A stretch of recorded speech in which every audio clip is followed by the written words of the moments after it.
Every team, every topic, everywhere. This is Believe.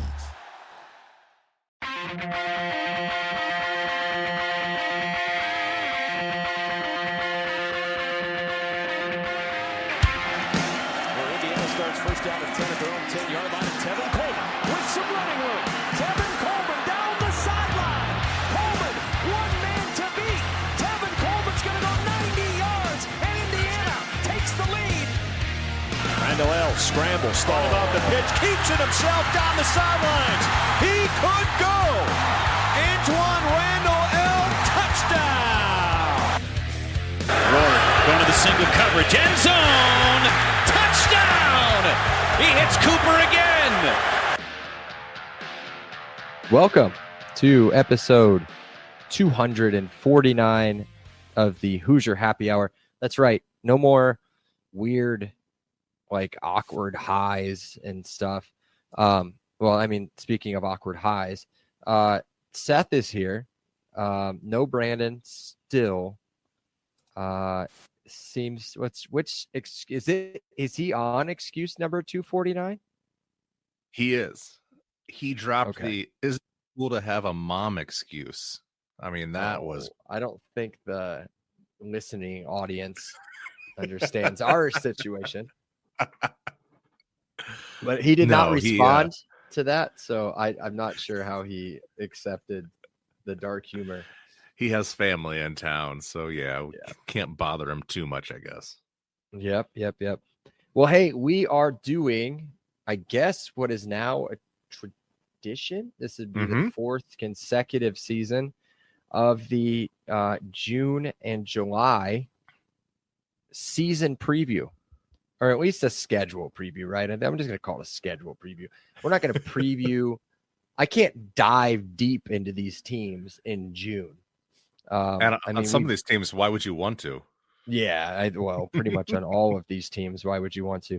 I feel like I gathered a pretty decent amount of information in the little time I had to put this together. So I guess I didn't even talk about it. If you haven't read the title of this podcast, we're here to schedule preview our non-conference slate. That's right, the non-conference. Wait, can we call it a slate, Seth? If it's this? Is it a slate? It's just like a thing, right? It doesn't mean that it's a rugged time. Yeah, I'd say it's more like pulpy paper. You can't quite write on it, but technically you can call it paper. I don't know, like tissue paper. Yeah. All right, let's move on. I don't know. All right, I don't know either. This is the part where we usually do some news around the program. I don't want to bore everybody with high school recruits and news and stuff like that, or I didn't have time. But there are some. You can do it. There are some. There's plenty, and they're good ones. But we'll save that for a different episode.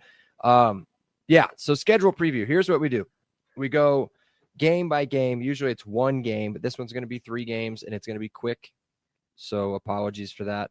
But we're going to talk Old Dominion, Kennesaw State, Indiana State. We'll give you kind of the series history if there is one.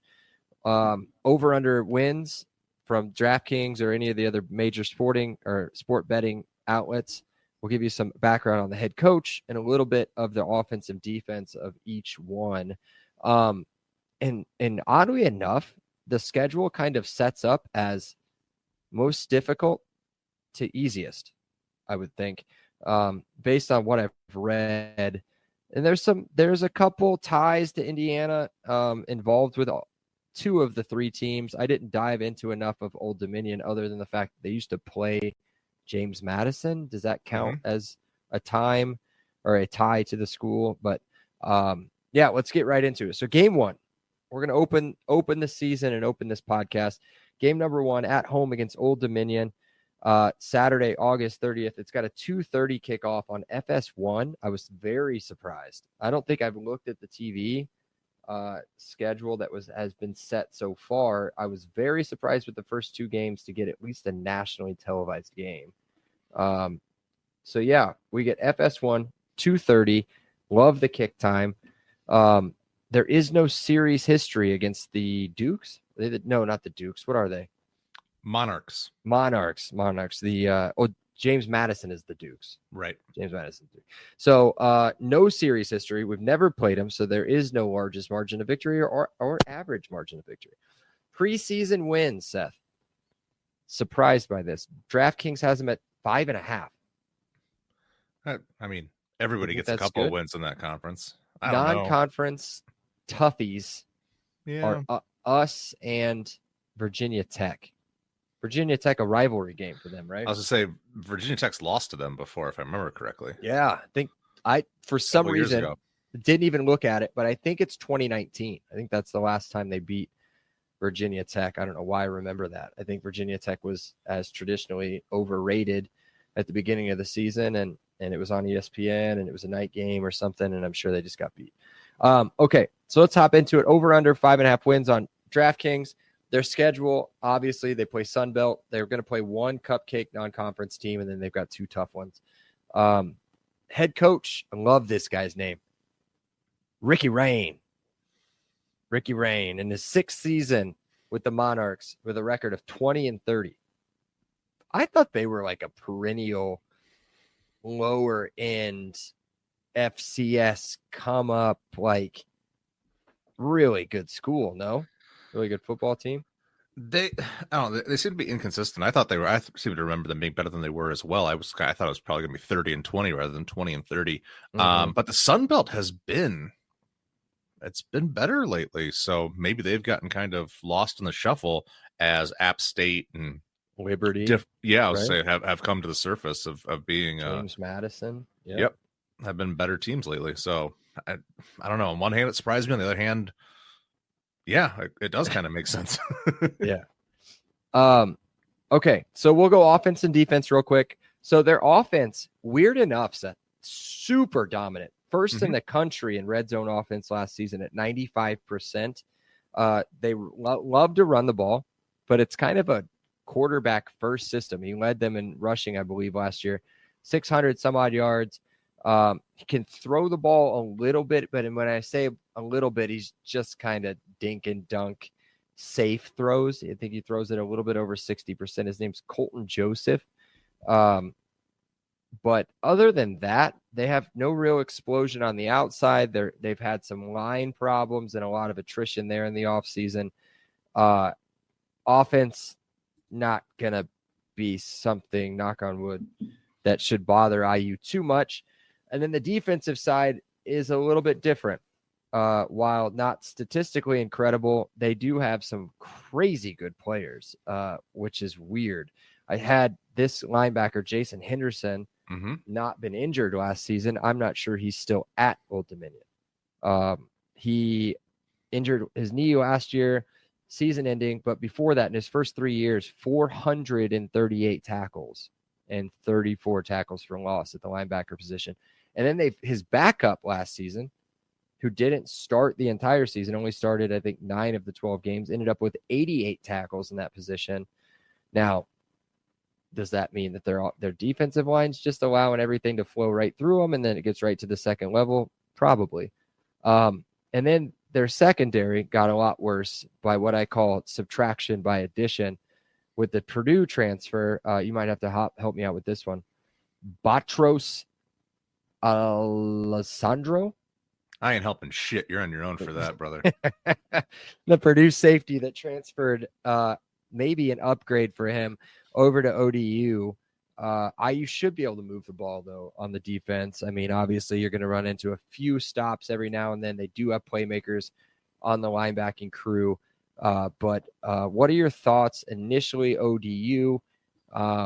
You don't have to give any sort of prediction or score prediction or anything like that. But, you know, starting the season off, that's probably a pretty good test. Yeah, I think a lot of my notes for all these games are going to be very similar. These are the games that, for maybe the first time in program history, you put 3 absolute duds on this calendar, and you should be able to roll the ball out, wake up in the morning, and just win.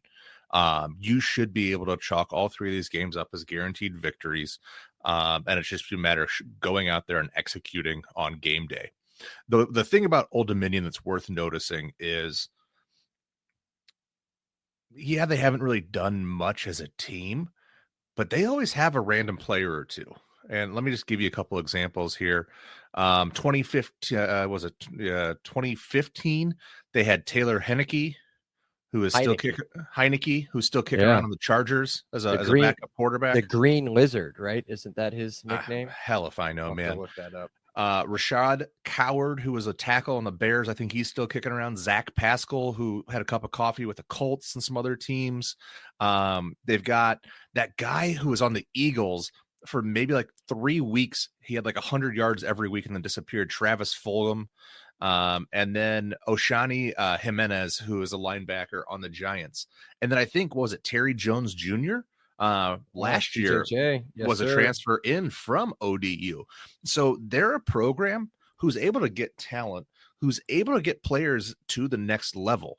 What they've lacked is the cohesion of a full unit on offense and defense who are able to put up points and able to complement each other in a way that's, fundamental three-sided football. But what IU has now, what IU hasn't had in the past, is the ability to overwhelm them athletically. And that's what should absolutely happen.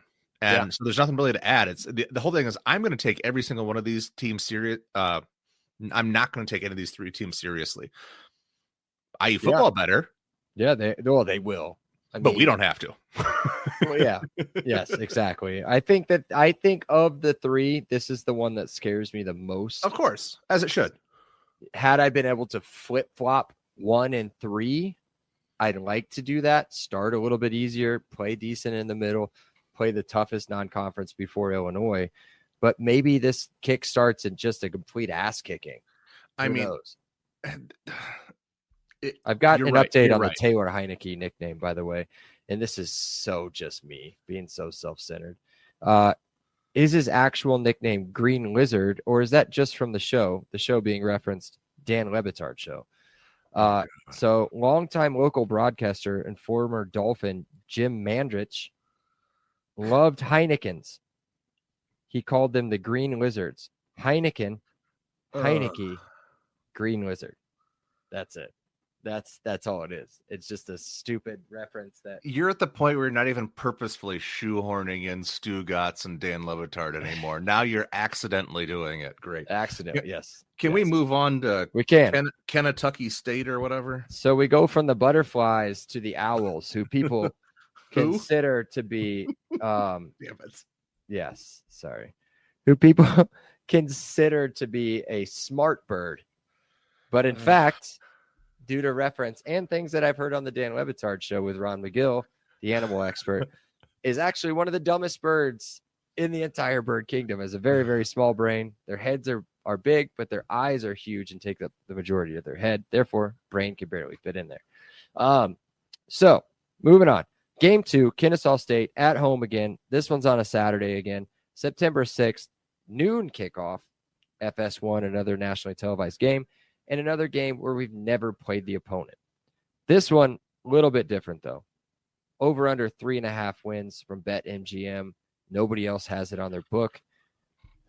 And there's a little bit of a reason. Head coach Jerry Mack, his first year with the Owls. He's been a head coach before. He's got a fully new staff, full new offensive coordinator, new defensive coordinator. I can put it this way on the offense. It can't get worse. They were awful. Ranked next to last in total offense, 129th in scoring, 128th in passing. But they get a little bit of boost. Sexy Dexy, if you've heard that reference before, Dexter Williams, former Indiana Hoosier quarterback, has transferred to Kennesaw State and is slated to be the starter. Spent a few years at he's been 3 years at IU, had some injury issues, had the quote unquote the game at Michigan State in the snow, which was a fun game for him. Then he went to Georgia Southern and then spent, I think, a year, maybe 2. I guess he couldn't do 2. He's probably like 30 years old at this point. But so we know Dex can ball. We know he can run. We know he can throw. But from what I've read, there's not going to be a whole lot to throw to him, nor is there going to be a whole lot of room to run. The offensive line didn't give up a ton of sacks or tackles for loss last year, but again, they couldn't move the football at all. On the defense, not terrible on that side. Decent corners. Not a whole lot to talk about on the line or the linebacker position. They're going to struggle. You know this against high-end conference teams and as well as high-end or just any power 4 team.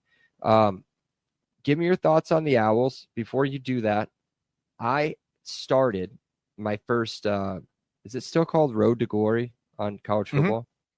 Started my first Road to Glory in college football 25. So it's the first time in 10 years. I went to Kennesaw State. I started my career at Kennesaw State, worked my way up. I'm sure you'd have to fight for playing time. It did not. That's why I went. That's why I went. Right in. I know that. I know that game. All right. My thoughts on Kennesaw State are I have no thoughts. There are no thoughts. There are no thoughts to be had. There. What am I supposed to do? I'm supposed to tell you that they're a 71 on NCAA 25 as their ranking, and I don't imagine it being better in 26. No, I think what's worth talking about here, and you touched base on it slightly, is that both of those first 2 games are on on FS1. The mere fact that those 2 garbage theater football games are getting national exposure. It shows you the evolution of IU football program. Yeah. There's no way on God's green earth 2 years ago, 3 years ago, last year, that you would have put this shit show of TV on a national broadcast and have to pay somebody money to call play-by-play on it. These are not watchable games, but the reputation of IU is such that it is based off of last year that all of a sudden these garbage games suddenly warrant eyeballs, suddenly warrant some additional exposure. I mean, these are absolute noon BTN plus games. They don't deserve the light of day in Big Ten Midwestern regional markets. So the mere fact that the exposure is growing in such a way that these terrible games are going to be covered nationally, I think is really a pat on the back, a trumpet of exposure that IU is, should hang its hat on. It's like even our shit games are getting national coverage. Even our terrible game that we're about to talk about next, the next game. Yeah, they're throwing it on Friday night, but it's BTN. Like they're putting it on a time that if nobody else, there's no other game on. So especially if they kick it right. 6:30. I mean, what is a 6:30 kickoff? By the way, were you doing like a Tyrese Halliburton thing? Where no, you were my voice is no, my voice is starting to go. I've had a long day. My vacation starts tomorrow at 4. Attaboy. So we'll wrap up the non-conference, and this one should be pretty quick. Game 3 is at home. It's a Friday night game, as Seth said. It's 6 days after the Kennesaw State game. It's either at 6:30 or at 7, which is weird. I don't know if I've ever seen a college football game at 6:30. It doesn't matter. It doesn't matter. It doesn't matter. Indiana State can start at 6:30. IU can start at 7. It won't matter. It won't matter. Exactly. Series history. Oh, by the way, it's Indiana State. I don't know if I said that or not. That one is on BTN. Series history. IU is 6-0. We had one scare, I think, in 2019-ish, 24-17. That was a pretty decent Indiana State team, if I remember. Mm-hmm. But previous meeting was in 2023.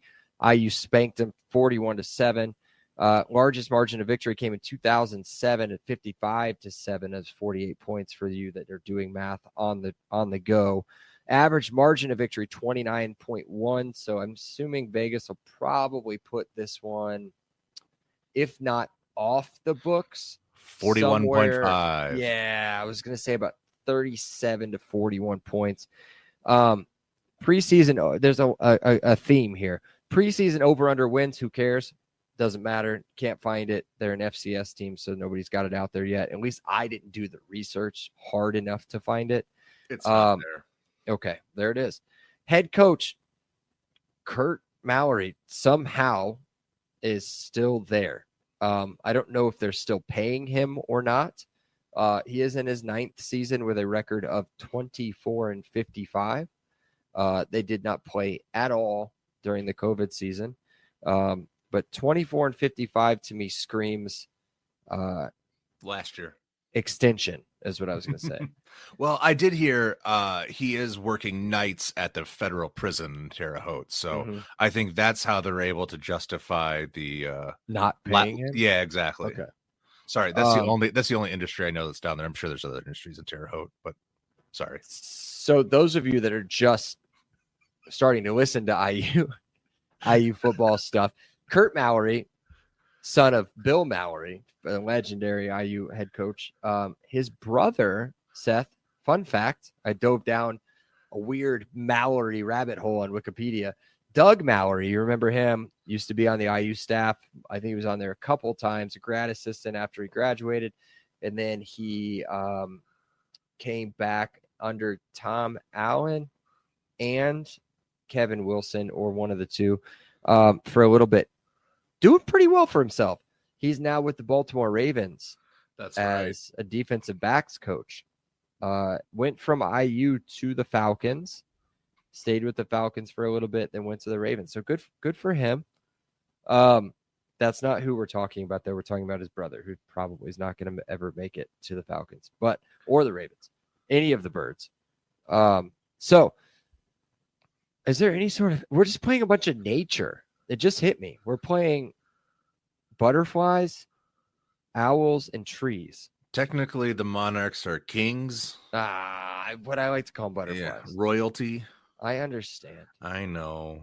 They've got a little stupid crown above Yep. the D, right, on ODU.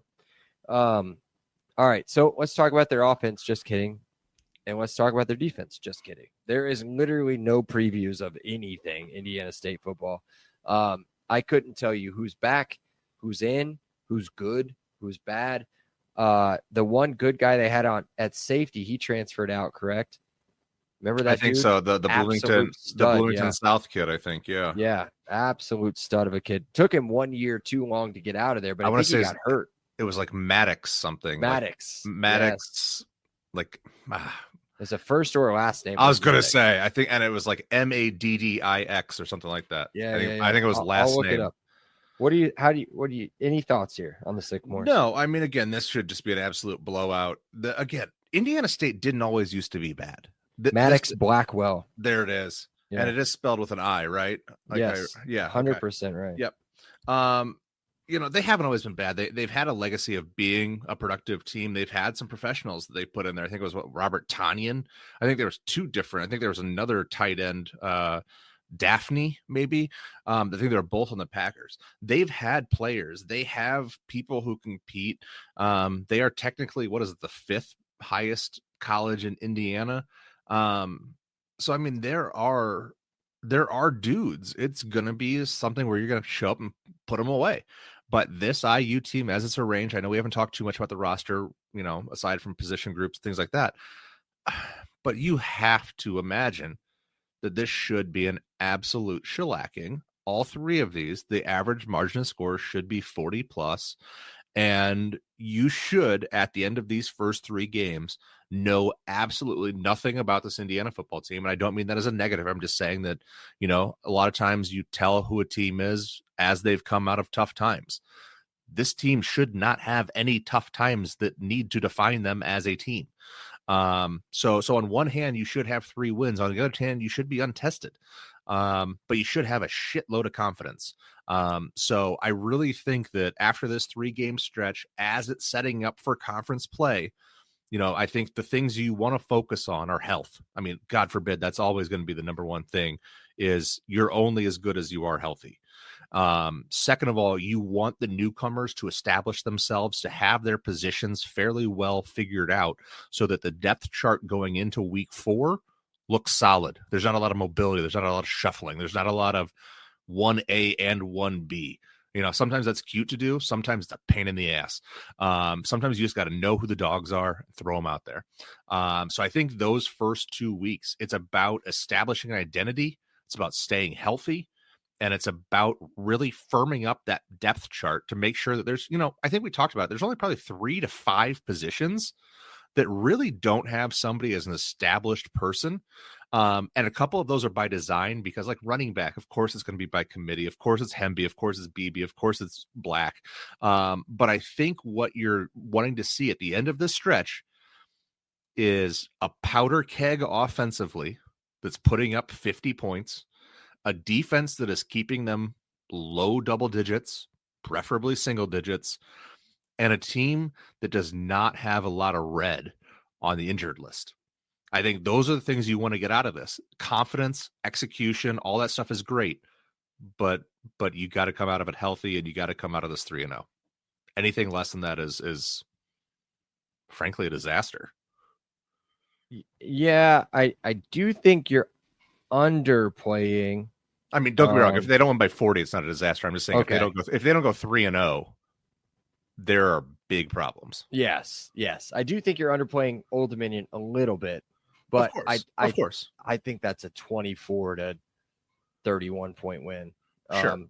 But I think you're spot on in saying the escalation or de-escalation of talent of those 3 games. Yeah, of course. Yeah, big time. I think it starts pretty decently in the middle of where you could do a non-conference game.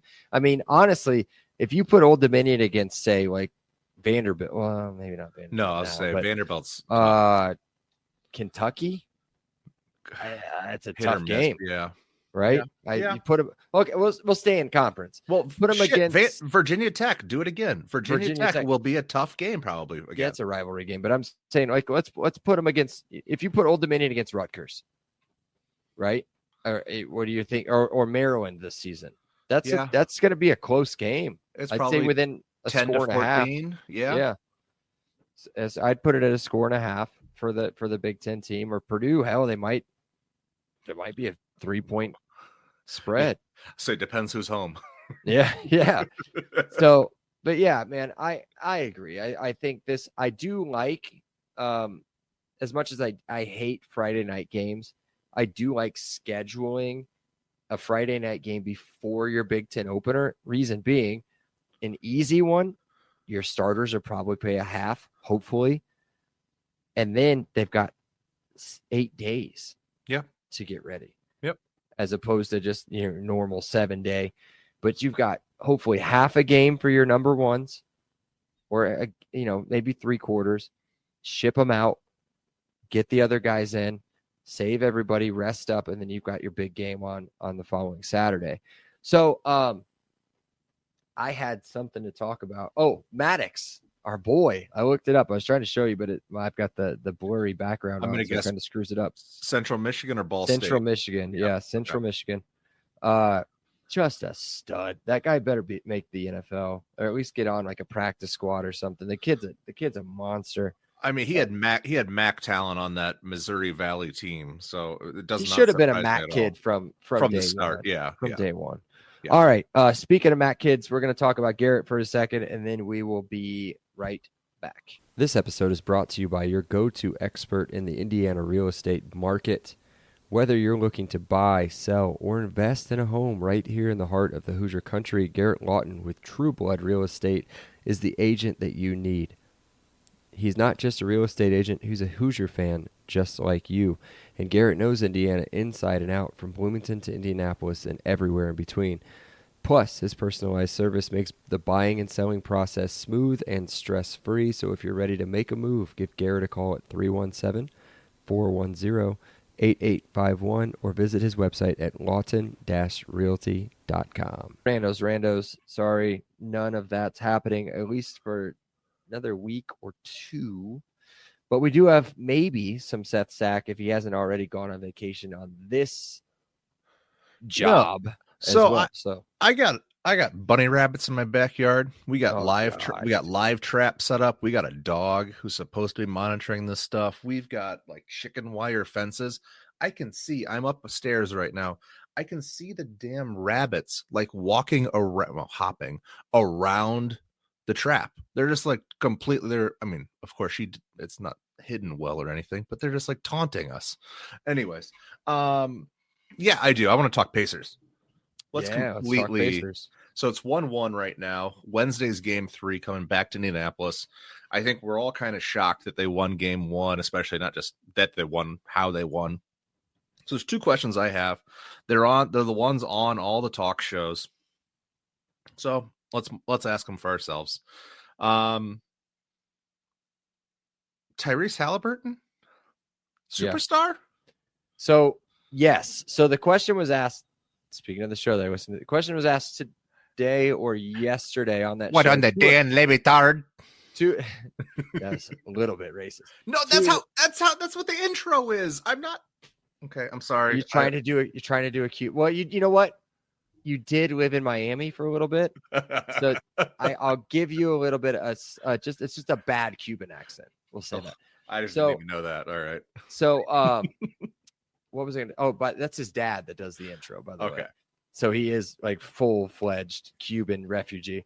What was I gonna do? Amin Al Hassan. You know that. Yeah. Obviously, big NBA ties. He said, he goes the way the offense goes. He compared him a lot to Steve Nash because he was an executive with the Suns. The way he put it was, if Nash can get other people going, that's when he gets going. So if he can distribute and have Turner, Nesmith, I'm not saying other people carry him, but make shots around him, then he clicks. The problem was he clicked on when was the last game? Sunday? Mm-hmm. Clicked on Sunday and it looked good, but it was way too late. So I do think he's a superstar. I do think that the Pacers win tomorrow. Okay, well, you're stealing my second question then, but okay. Okay, sorry. I was going to say, I do think that the Pacers win tomorrow. There's still people that are putting this series to bed, which I don't like. But yeah, I think it's going to be a fun one. I do think it goes probably at least 6. I'm not ready to say that we can win it yet. We'll see what happens tomorrow. Yeah, I mean, I think as far as Halliburton's concerned, I think there's two different arguments. I think from a superstar standpoint, I don't know if he is, because usually you think of like 25, 5 and 5 or something like that as kind of a, as a bar. I don't know. Maybe that's too generic. But what he definitely is hella clutch. Yep. And I think that those two things factor into each other, but can also exist independently of each other to a certain extent, where like Robert Horry was clutch, but he was never a superstar. Steve Kerr was clutch, not a superstar. I think Tyrese Halliburton is the closest guy we've ever had to being clutch. Not the closest guy we've ever had. But being on that, so close to being superstar, but he's already so clutch. So it's like the clutch gene happened and there's still a chance that he could still be a superstar. It's just right there on the cusp. It's so close, so hard. That's why it's forever great content, because here I am calling the gray area and everybody else just refuses to, or, demands to be in black and white. So, so you have the Pacers winning tomorrow night. I think I'm of the opinion right now, Sirs in 6, but if it goes 7, obviously it swings right back to the Thunder. Yeah. So I'll give a hot take. I think home teams win out. That's my thought. I hope not, but I've got a hot take. Maybe it's not that hot. That gives Pacers in 6 if home teams win out. That's true. They can let Shea do Shea, right? Yeah. Let him get 35 to 40. But the difference, Wiggins, who the hell's Wiggins? Out of nowhere, not Andrew Wiggins. I don't know who this Wiggins is. He goes nuts, right? Chet shows up. And you can't say Jalen Williams did anything. He still hasn't done anything in the series. Dort's still doing Dort things. Dort's doing that's fine. Dort hit what 4 or 5 threes in game 1. Right. If they can limit the Pacers, and I think we've got the better coach in the series. I'll say that. I think that's yep. If they can figure out a way to limit the role players, and I'm not calling Jalen Williams a role player, but I honestly think Chet Holmgren is nothing more than a role player. If they can control those players, I think they win. The problem was the two bigs. When they go two bigs, then we have some problems. Maybe we look at going Thomas Bryant instead of Neesmith maybe for a little bit or Nimhard. I don't know. But that's maybe your best lineup because at least you've got one athletic big that can get out on the perimeter faster than Turner can. I don't know. We'll see. We'll see what Carlisle comes up with tomorrow. The one thing I think is really interesting is Carlisle has been so great in baseline out of bounds, side out of bounds, after timeouts.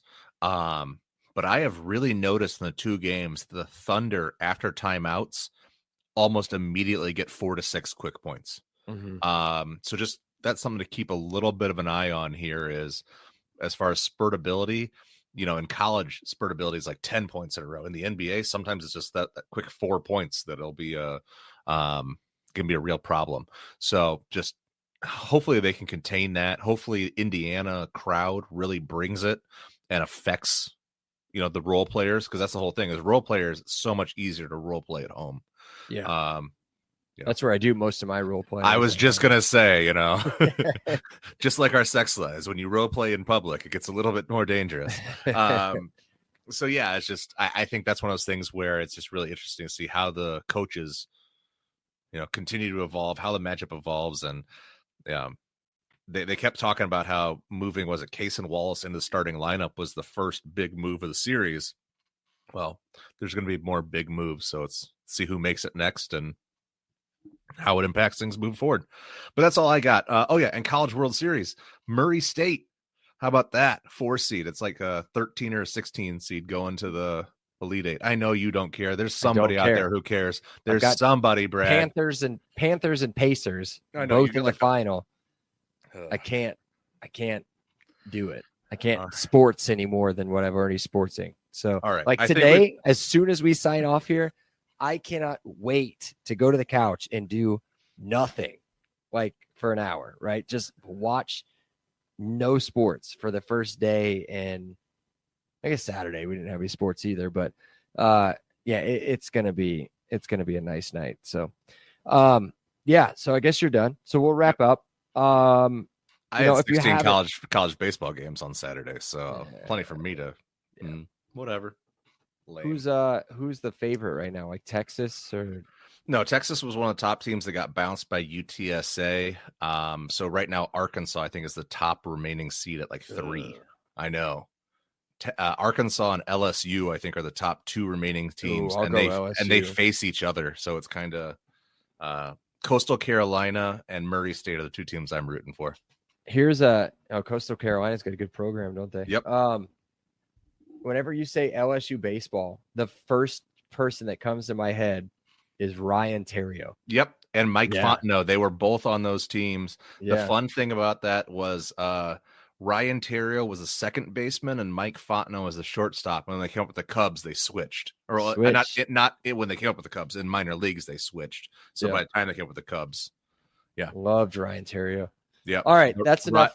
The Riot. Non-IU. Yes, the Riot. Yes. That's enough non-IU football talk for the day. 40 minutes. We made it. Woo! We did. Wow. That's a long time. A lot longer than I thought this was going to go. But I'm out of my old fashioned. So I'm going to go refill that one. And so until then, cheers.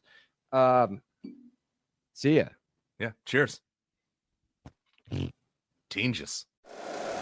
If you like the show, please take a moment to rate, review, and subscribe. It really does help the show to grow. Thank you for listening.